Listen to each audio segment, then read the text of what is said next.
નમસ્કાર વિદ્યાર્થી મિત્રો, હું પ્રદીપ પ્રજાપતિ PMRS સંવાદની YouTube ચેનલમાં આપનું સ્વાગત કરું છું. મિત્રો, આજના વિડિયોમાં આપણે ધોરણ 9 ના જ્ઞાન સેતુ જે ગણિતની જ્ઞાન સેતુ બુક છે એમાં એક વધારે પ્રકરણનો આપણે અભ્યાસ કરીશું. આજે આપણે ખૂણાઓ અને વક્ર વિશે આપણે બેઝિક ખ્યાલ મેળવીશું. આજના વિડિયોમાં આપણે વક્રનો ખ્યાલ મેળવીશું અને બહુકોણ જે આપણે અગાઉના તમે ધોરણમાં બહુકોણ વિશે અભ્યાસ કર્યો હશે એના વિશે આપણે આજે ચર્ચા કરીશું. તો સૌપ્રથમ આપણે જોઈએ વક્રનો ખ્યાલ. તો વક્ર કોને કહેવાય અને વક્ર દ્વારા આપણે શું શું આકૃતિઓ દોરી શકીએ છીએ અને કેવી રીતના દોરી શકીએ છીએ એ સૌપ્રથમ આપણે જોઈએ. તો સૌપ્રથમ વક્રનો ખ્યાલ. તો વક્ર એ શું છે આપણે જોઈએ તો પેન પેન્સિલ ઉપાડ્યા વગર કોઈ ચિત્ર કે આકૃતિ સીધી અથવા સીધી ન દોરવામાં આવે તો તેને વક્ર કહે છે. એટલે કે પેન્સિલ કે પેન તમે કોઈ પણ બુકમાં કોઈ પણ વસ્તુ તમે આમ દોરો છો તો જો તમે પેન્સિલ ઉપાડ્યા વગર તમે દોરો તો એને વક્ર કહે છે. કોઈ પણ આકૃતિ તમે દોરી શકો છો, તમે ખૂણો પણ બનાવી શકો છો. તો આ તમે પેન્સિલ ઉપાડ્યા પેન કે પેન્સિલ ઉપાડ્યા વગર તમે જો કોઈ આકૃતિ દોરી શકતા હો તો એને આપણે વક્ર કહીએ છીએ. આ વ્યાખ્યા મુજબ રેખા પણ એક વક્ર છે. આપણે રેખા દોરીએ છીએ તો એમાં કોઈ પ્રકારનો આપણે પેન ઉપાડતા નથી. તો રેખા પણ એક વક્ર છે. ભલે કે વાંકું ના હોય, વક્ર એટલે વાંકું હોય એવું જરૂરી નથી. જે વસ્તુ વક્રની વ્યાખ્યા શું છે કે તમે પેન કે પેન્સિલ ઉપાડ્યા સિવાય જે આકૃતિ કે ચિત્ર દોરો એને વક્ર કહે છે. તો આપણે અહીંયા જોઈએ કે રેખા પણ આપણે પેન્સિલ ઉપાડ્યા વગર દોરી શકીએ છીએ. તો અહીંયા કહે છે કે રેખાની પણ એક વક્ર છે. તો એ વસ્તુ અગત્યની છે. હવે એનો વક્ર બે પ્રકારના હોય છે. એક સરળ વક્ર એટલે કે સાદો વક્ર અને એક બંધ વક્ર. એમ બે પ્રકારના આપણે વક્ર જોઈશું. એમાં સરળ વક્ર કોને કહેવાય અને બંધ વક્ર કોને કહેવાય એ આપણે અગાઉ જોઈએ. તો સાદો વક્ર એટલે કે સરળ વક્ર કોને કહેવાય? તો જો કોઈ વક્ર પોતાને ન છેદે તો તે સાદો વક્ર છે. એનો મતલબ કે તમે જો કોઈ વક્ર દોરો છો અને એ પોતાની જાતને છેદતો નથી. માની લો કે મેં અહીંયા વક્ર દોર્યું છે. તમે અહીંયા જો મેં અહીંથી શરૂઆત કરી અને આમ અહીંયા પૂરું કર્યું. એનો મતલબ કે અહીંથી શરૂ થઈને અહીંયા પતી જાય. માની લો કે વક્ર પોતાને છેદતો નથી. તો આવો જે વક્ર છે એને આપણે સરળ વક્ર કહીશું. આપણે જોવું હોય તો આપણે જોઈ લઈએ આગળ. અહીંયા તમે આગળ જુઓ, અહીંયા સરળ વક્રની આકૃતિ છે. અહીંયા તમે આકૃતિ જુઓ તો અહીંથી શરૂઆત થાય છે અને અહીંયા પૂરું થઈ જાય છે. એનો મતલબ કે વક્ર પોતાને છેદતો નથી. તો આવા જે વક્ર છે તે આપણે કેવા વક્ર છે? સરળ વક્ર. અહીંયા પણ તમે જોશો આ વક્ર તમે આમ દોરો છો તો એ પણ એકબીજાને છેદતા નથી. તો આવા જે વક્ર છે આ અને આ એ આપણા કેવા વક્ર છે? સરળ વક્ર. હવે જોઈએ બંધ વક્ર. તો બંધ વક્ર કોને કહેવાય? તો જો વક્ર છેડા જોડાયેલા હોય તો તેને બંધ વક્ર કહે છે. જો વક્રના છેડા જોડાયેલા હોય એનો મતલબ તમે જો આ બાજુ જુઓ, અહીંયા તમે જુઓ બધા જ વક્રના છેડા એકબીજાને જોડાયેલા છે. તમે વર્તુળ આમ દોરશો તો જ્યાંથી તમે પેન સ્ટાર્ટ કરો છો ત્યાં જ તમારી પેન પૂરી થશે. તો આવા જે બધા વક્ર છે કે જેના છેડા જોડાયેલા હોય એને આપણે શું કહીશું? બંધ વક્ર. અન્યથા તેને ખુલ્લો વક્ર પણ કહે છે. જો બંધ વક્ર ના હોય તો આને ખુલ્લો વક્ર પણ કહેવાય. સરળ વક્ર કહો તોય ચાલે, બંધ વક્ર, ખુલ્લો વક્ર કહો અથવા સરળ વક્ર બંને એક જ વસ્તુ છે. કેટલાક ઉદાહરણો આપણે જોયા કે સરળ વક્ર છે અને બંધ વક્ર છે. તો હવે તમને ખબર પડી ગઈ છે કે વક્રમાં સરળ વક્ર કોને કહેવાય અને બંધ વક્ર કોને કહેવાય. જો વક્ર પોતાના છેદતો ન હોય તો એ સરળ વક્ર છે અને જેના અંત બિંદુ, સ્ટાર્ટ બિંદુ અને અંત બિંદુ એટલે કે જે બંધ હોય એને આપણે બંધ વક્ર કહીશું. આવી આકૃતિઓથી આપણે પરિચિત છીએ. આપણે વર્તુળ કહીએ છીએ, આને આપણે ચતુષ્કોણ કહીએ છીએ, આ પણ ખૂણાઓનો જે બહુકોણ પણ છે. તો આ રીતે આપણે વક્રમાં બે પ્રકાર જોયા, સરળ વક્ર અને બંધ વક્ર. હવે આપણે આગળ જોઈએ તો બહુકોણ વિશે આપણે જોઈએ કે વક્રના મદદથી તમે બહુકોણ કેવી રીતના બનાવી શકો. આપણે હવે બહુકોણ વિશે અભ્યાસ કરીશું. બહુકોણ. તો બહુકોણ એટલે શું? તો રેખાખંડથી બનેલા સામાન્ય બંધ વક્રને બહુકોણ કહે છે. એટલે એક કરતો વધુ રેખાખંડ ભેગા થઈ અને જે બંધ વક્ર બનાવો. માની લો કે આ એક રેખાખંડ છે, આ બીજો રેખાખંડ, આ ત્રીજો અને આ ચોથો. આમ ચાર રેખાખંડ ભેગા થઈ અને એક બંધ વક્ર બનાવો છે. તો ચાર રેખાખંડ ભેગા થઈને એક વક્ર બનાવતો હોય તો એને આપણે બહુકોણ કહીશું. તો આવી જેટલી આકૃતિઓ છે તેને આપણે શું કહીશું? બહુકોણ. અહીં આપણે ચાર પ્રકારના રેખાખંડ આપણે યુઝ કર્યા છે. તો ચાર રેખાખંડોથી બનતા સામાન્ય બંધ વક્રને બહુકોણ કહે છે. બહુકોણ વિશે કેટલાક ખ્યાલ હોવા જોઈએ કે બહુકોણ કેવા કેવા પ્રકારના હોય તે આપણે કેટલાક ખ્યાલ જોઈએ. તો સૌપ્રથમ પહેલો ખ્યાલ છે રેખાખંડો એ બહુકોણની બાજુઓ છે. તમે જે રેખાખંડોથી તમે બહુકોણ બનાવો છો એ શું છે? રેખા બહુકોણની બાજુ. માની લો અહીંયા આપણે ચાર રેખાખંડ AB, BC અને CD અને AD ચાર રેખાખંડ આપણે બંધ વક્ર બનાવીએ છીએ. તો આ જે ચાર રેખાખંડ છે AB, BC, DC અને AD, આ ચાર જે રેખાખંડ છે એ શું કહેવાશે? તમારા બહુકોણની બાજુ. જે AB, BC અને CD અને AD એ જે ચાર રેખાખંડથી તમે બંધ વક્ર બનાવ્યો જેને આપણે બહુકોણ કહીએ છીએ, એના જે રેખાખંડ છે એને આપણે શું કહીશું? બહુકોણની બાજુ. બીજું જોઈએ, જે બાજુઓને સામાન્ય અંત બિંદુઓ હોય તેને બહુકોણના પાસ પાસેની બાજુઓ કહે છે. એવા બે રેખાખંડ છે કે જેના અંત બિંદુઓ સરખા હોય એટલે કે સામાન્ય હોય. માની લો કે AB અને AD આ બંને રેખાખંડનો એક અંત બિંદુ A એ સામાન્ય છે. તો AD અને BC એને શું કહેવાશે? પાસ પાસેની બાજુ. અહીંયા આપણે જોઈએ AB અને BC, આમાં B એ સામાન્ય બિંદુ છે. તો AB અને BC એને શું કહેવાશે? પાસ પાસેની બાજુ. અહીંયા આપણે જોઈએ BC અને CD, તો CD માં C બિંદુ સામાન્ય છે. તો BC અને CD એ આપણું પાસ પાસેની બાજુઓ કહે છે. ત્રીજો ખ્યાલ જોઈએ કે બાજુઓની જોડના સામાન્ય અંત બિંદુઓને બહુકોણના શિરોબિંદુઓ કહે છે. હવે શિરોબિંદુઓ વિશેનો ખ્યાલ જોઈએ તો બાજુઓને જોડના સામાન્ય અંત બિંદુને શિરોબિંદુ એટલે બાજુને જોડતો અંત બિંદુ 1 2 3 અને 4. તો અહીંયા આપણે ચાર અંત બિંદુઓ છે એટલે કે ચાર શિરોબિંદુઓ છે A, B, C અને D. તો એને આપણે શું કહીશું? શિરોબિંદુઓ. અને પાસ પાસે ન હોય તેવા શિરોબિંદુઓને જોડવામાં આવે તો તેને વિકર્ણ કહે છે. મેઈન વસ્તુ છે વિકર્ણ કોને કહેવાય? તો હવે એવા બિંદુઓને જોડવાની કે જે પાસ ના હોય.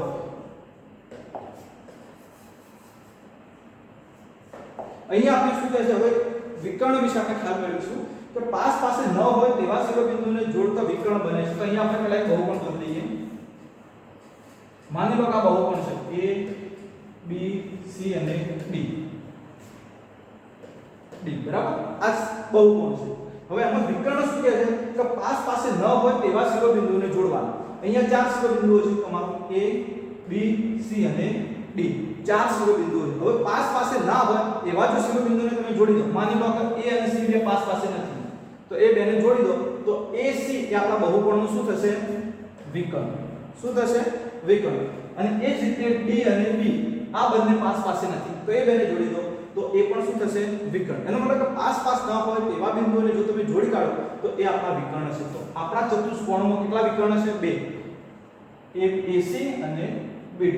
કારણ કે એ સિવાયનો બીજો કોઈ બિંદુ નથી કે જેને તમે જોડશો. પાસ પાસે ના હોય એવા બિંદુઓ જોડવાના. જેમ કે A તો એની પાસેનું બિંદુ D કહેવાય અને એની પાસેનું બિંદુ B કહેવાય. તો A ની B અને D સિવાય જોડવાનું. તો B અને D સિવાયનું બિંદુ કયું વધે? C. તો આપણે A અને C ને જોડીશું. તો એ રીતે કોઈ પણ બિંદુ જે પાસ પાસે ના હોય એવા બિંદુને તમે જોડશો તો એ આપણને શું બનાવે છે? વિકર્ણ મળશે. બરાબર? હવે કેટલાક નીચેના પ્રશ્નો આપણે જોઈએ. હવે આપણે કેટલાક પ્રશ્નોના ઉત્તર આપીએ. બહુકોણમાં ઓછામાં ઓછી કેટલી બાજુઓ હોય? હવે એક બહુકોણ બનાવવા માટે ઓછામાં ઓછી કેટલી બાજુઓ જોઈશે? તો અહીંયા આપણે પ્રયત્ન કરીએ. માની લો તમે આવો એક બહુકોણ બે બાજુઓથી વક્ર દોર્યો. પણ આપણે બહુકોણ એટલે શું હતું કે રેખાખંડથી બનતી બંધ આકૃતિ. એનો મતલબ કે તમારે આકૃતિ બંધ કરવી પડશે. બરાબર? તો ઓછામાં ઓછી કેટલી બાજુઓથી તમે બહુકોણ બનાવી શકો છો? તો અહીંયા ઓછામાં ઓછી આપણે A, B, C આપણે નામ આપી દઈએ શિરોબિંદુના. તો અહીંયા ઓછામાં ઓછી કેટલી બિંદુઓની જરૂર પડે? બાજુઓની જરૂર પડે છે? 1 2 અને 3. એનો મતલબ કે કોઈ પણ બહુકોણ તમારે બનાવવા માટે ઓછામાં ઓછી 3 બાજુઓની તો જરૂર પડે. બે બાજુઓથી બહુકોણ બને નહીં. આને બહુકોણ ના કહેવાય. કેમ? કારણ કે આ વક્ર બંધ નથી.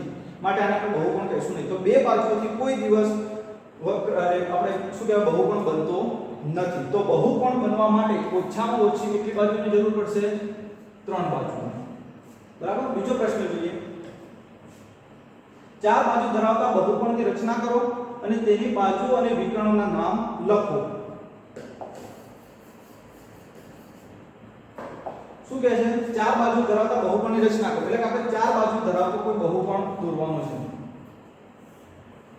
દોર દીધો. આપણે એની ચાર બાજુઓ છે AB, BC અને CD અને AD. ચાર બાજુ દોર દીધી. બરાબર?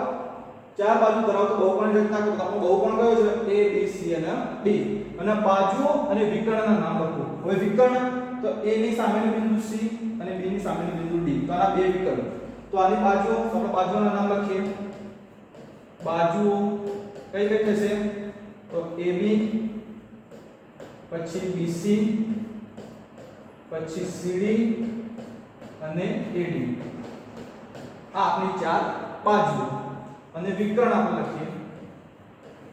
વિકર્ણ એટલે વિકર્ણો લખીએ આપણે. કયા બે વિકર્ણ છે? AC અને BD. બે વિકર્ણ છે આપણને AC અને BD. તો આ રીતે આપણે જવાબ લખવાનો છે કે ચાર બાજુઓ ધરાવતો બહુકોણની રચના કરી. તો આપણે ચાર બહુકોણ કયા? ચાર બહુકોણ તો ABCD ચાર બાજુઓ અને બે વિકર્ણ ધરાવતા બહુકોણની રચના કરી. અને ત્રીજો પ્રશ્ન છે, જે બહુકોણની સામસામેની બાજુ PQ અને ST હોય તેને બે રીતે નામ આપો અને ચતુષ્કોણની આકૃતિ દોરો. તમારે શું કરવાનું? આ પ્રશ્ન તમે જાતે પ્રયત્ન કરજો. તમે જે એવો ચતુષ્કોણ દોરવાનો છે કે જેમાં સામસામેની બાજુ PQ અને ST હોય, બરાબર? એટલે મતલબ PQ અને ST, PQ અને ST એનું નામ તમારે બે અલગ અલગ રીતે આપવાનું. જેમ કે PQ અને ST એટલે કે PQ ST એ રીતે આવશે, અથવા PQTS. તમે કોઈ પણ રીતે બહિષ્કોણનું નામ આપો. આપણે આ બહિષ્કોણનું નામ ધારો કે આપવું હોય તો A B C D આપી શકીએ, B C D A પણ આપી શકીએ, A D A B તમે ઈચ્છો એ ત્યાંનું નામ આપી શકો છો. તો આ પ્રશ્ન આપણે જાતે તમે ઘરે પ્રેક્ટિસ કરજો. નેક્સ્ટ જોઈએ,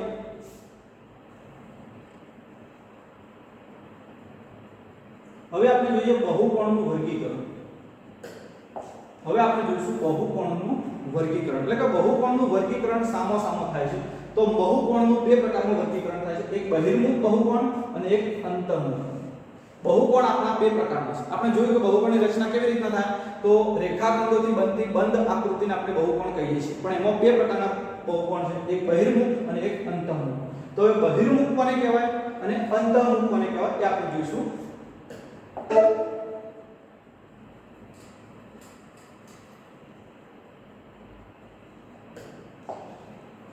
અહીંયા જોઈએ તો બહિર્મુખ અને અંતર્મુખ. તો બહિર્મુખ બહુકોણ કોને કહેવાય? તો જે બહુકોણના તમામ વિકર્ણો બહુકોણના અંતઃભાગમાં આવેલા હોય. એનો મતલબ કે એવો બહુકોણ કે જેના તમામ વિકર્ણો બહુકોણની અંદર જ આવેલા હોય તેને બહિર્મુખ બહુકોણ કહે છે. જે ઉપર એક આકૃતિમાં બતાવેલી છે. શું કહે છે? જે બહુકોણના તમામ વિકર્ણો બહુકોણના અંદરના ભાગમાં આવેલા, એટલે કે અંતઃભાગ. તમે અહીંયા જુઓ કે આકૃતિ A માં આપણે જોઈએ તો આમાં આપણને પંચકોણની આકૃતિ આપેલી છે. આપણે નામ આપવા તો આપી દઈએ A B C D અને E. આપણને પંચકોણ આપેલું છે. હવે તમે એમાં જો બધા વિકર્ણ દોરેલા છે, તો પાસે ના હોય એવા દરેક બિંદુને આપણે જોડી કાઢીએ તો અહીંયા જોશો કે આના બધા જ વિકર્ણો બહુકોણની અંદર આવેલા છે. કોઈ વિકર્ણ બહાર દેખાતો નથી. તો આવા વિકર્ણ ધરાવતો બહુકોણ હોય એને આપણે શું કહીશું? બહિર્મુખ બહુકોણ. અહીંયા પણ તમને બહુકોણ આપ્યું છે, અહીંયા પણ આપણે નામ આપવું તો A B C D નામ આપી દઈએ. તો ABCD બહુકોણમાં પણ તમે જોશો કે વિકર્ણ ક્યાં છે? તો તમારા બહુકોણની અંદર. તો બહુકોણની અંદર વિકર્ણ આપેલો છે માટે આ પણ કેવા પ્રકારનો છે? બહિષ્કોણ, એટલે કે બહિર્મુખ બહુકોણ છે. આ બાજુ પણ તમે જુઓ એક ચોરસ આપ્યો છે આપણને ABCD. આના પણ તમે જો વિકર્ણ દોરશો તો આ વિકર્ણ અંદર જ જોવા મળશે. તો આ પણ એક બહિર્મુખ બહુકોણ છે. આ બાજુ પણ આપણને એક ષટ્કોણ આપ્યો છે. તમે આના વિકર્ણ દોરો તો પણ તમને એના બધા જ વિકર્ણો તમને અંદર જ જોવા મળશે. જો તમે બધા જ નામ આપી દઈએ A B C D E અને F. જો A B C D E અને F તો આના બધા જ વિકર્ણ છે તે આકૃતિની અંદર આવેલા છે. તો આ બધા જ ઉદાહરણ એ શાના છે? આપણા બહિર્મુખ અંતઃકોણ, એટલે કે બહિર્મુખ બહુકોણ. બીજો પ્રકાર છે અંતઃમુખ બહુકોણ. હવે અંતઃમુખ કેવા કહેવાય? તો જે બહુકોણના તમામ વિકર્ણો તેના અંદરના ભાગમાં ન હોય તેવાને અંતઃમુખ બહુકોણ કહે છે. તો આ બાજુની આકૃતિ આપણે જોઈએ. હવે માની લો આ એક આકૃતિ છે આપણી જોડે. તો આના બધા જ વિકર્ણો અંદર નથી. આમાં તમે જુઓ આ એક આકૃતિ આપણે A B C D અને E. આ પંચકોણ આપેલું છે આપણને. હવે એના જો બધા જ વિકર્ણ અંદર નથી. એક વિકર્ણ અંદર છે, આ પણ વિકર્ણ અંદર હશે, પરંતુ આ જે વિકર્ણ છે C D એ વિકર્ણ બહુકોણની અંદર નથી. તો એ બહુકોણ અંદર નથી માટે આ એ બહિર્મુખ અંતઃકોણ કહેવાશે નહીં. તો આ કયા પ્રકારનું અંતઃકોણ છે? બહિર્મુખ અંતઃકોણ. ઉપર એક ઉદાહરણ આપણે જોઈએ. આપણને અહીંયા પણ એક બહુકોણ આપેલો છે, આપણે નામ આપી દઈએ P Q R S T. PQRS નું નામ આપણે આપી દઈએ, બરાબર. હવે આના તમે બહુકોણ તમે વિકર્ણ દોરશો તો આમ તમે જોશો તો આ વિકર્ણ છે એ અમને ક્યાં મળશે? આકૃતિની બહાર મળે છે. તો આકૃતિની બહાર મળે છે માટે આપણે એને બહિર્મુખ કહેવાશે નહીં. આ કયો હશે?